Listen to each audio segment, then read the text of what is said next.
ঈদ বিয়ে সবকিছু মিলাই তো অনেক ব্যস্ত থাকবেনই। আপনাদের তো ফোনে দাওয়াত দেওয়া হলো, আপনারা তো কেউ গেলেন না।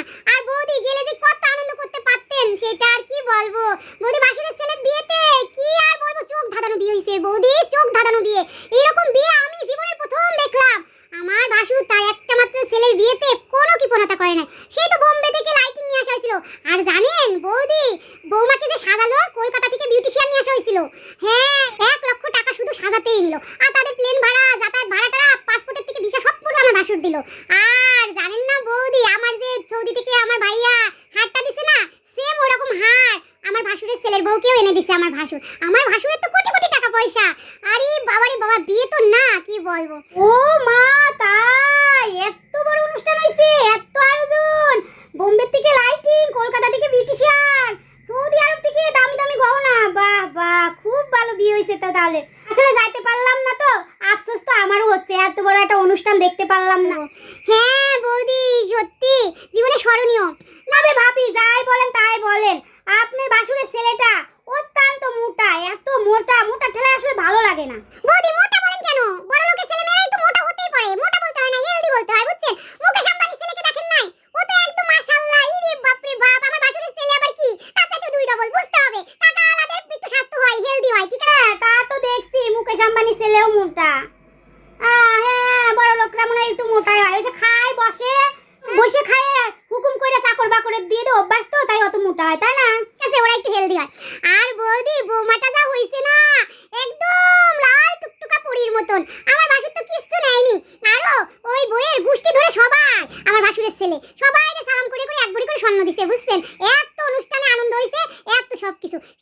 ভাবির এই বড়লোকি গল্প শুনতে শুনতে আমার এবার কান মাথা জ্বালাপালা হয়ে যাবে। ও ভগবান রক্ষা কি করুন। বলবো, মেহমান থেকে শুরু করে পাড়া এলাকা লোকজন এত দাওয়াত দেওয়া হইছে যে দাওয়াতের লোকের কোনো হিসাব করা হয় নাই। তবে হ্যাঁ বৌদি, লবণের বস্তার হিসাব রাখছি। 5 বস্তা লবণ লাগছে এই অনুষ্ঠানে। তাইলে বুঝেন বৌদি কত বড় অনুষ্ঠান গেছে, বিয়ের অনুষ্ঠান।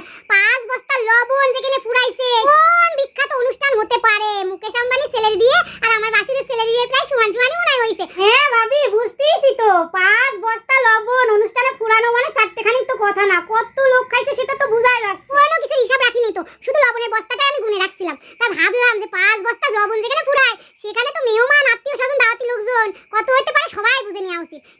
কোনো হিসাব নাই। হ্যাঁ, আমি তো বুঝতেইছি।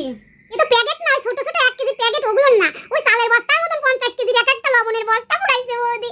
ওরে বৌদি, কি যে অনুষ্ঠান হইছে রে বৌদি, তার কি বলবো। ভাবি, একটু চা করে আনি, চা খান, তারপর আরো গল্প শুনতেছি। বৌদি চা খাবো? হ্যাঁ, তা চা দেন দেন বৌদি, দেন। এই নেন ভাবি, চা খান, চা খান। বৌদি, আপনার হাতে চায়ের তো তুলনা হয় না। আসলে কয়দিন ব্যস্ততায় আপনার হাতে চা খেয়ে যেতে পারিনি। তো বাবু কই বৌদি? বাবুকে দেখছি না।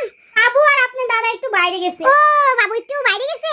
ভাবলাম আজকে একটু আবার বাবুর গান শুনে যায়, তা তো আর হলো না। আজকে আমি আপনার ভাইকে বলেই আইছি যে আমার বৌদির সঙ্গে অনেক গল্প আছে। ভাবিকে যে করেই হোক বাসা থেকে বের করতে হবে। কিন্তু ভাবি, আজকে তো আমার সময় নাই ভাবি, একটু সময় নাই। আপনি এমন দিনে আজকে আইছেন, ওই যে হাই প্রেসারটা বাড়ছে তো, ডাক্তারের কাছে যাব, সিরিয়াল দেয়া হয়ে গেছে। অন্য একদিন আসবেন ভাবি, সব গল্প শুনবো, বিয়ের বাকি সব কিছু শুনবো। আসলে যাইতে পারলাম না তো, আফসোস তো আমারও হচ্ছে, এত বড় একটা অনুষ্ঠান দেখতে পারলাম না। পরে এক সময় আসবেন ভাবি। তাহলে আমি পরে এক সময় আসবো, ঠিক আছে বৌদি? আচ্ছা, আমি তাহলে এখন আসি। হ্যাঁ বৌদি, আচ্ছা অবশ্যই কিন্তু আসবেন, সব গল্প শুনবো। হ্যাঁ আচ্ছা। যাক, বৌদিকে ভালোই চাপা মারলাম। এবার যাই বাড়িতে, আর বৌদি এদিকে লুচির মতন ফুল। তোমার গল্প শুনতাম না।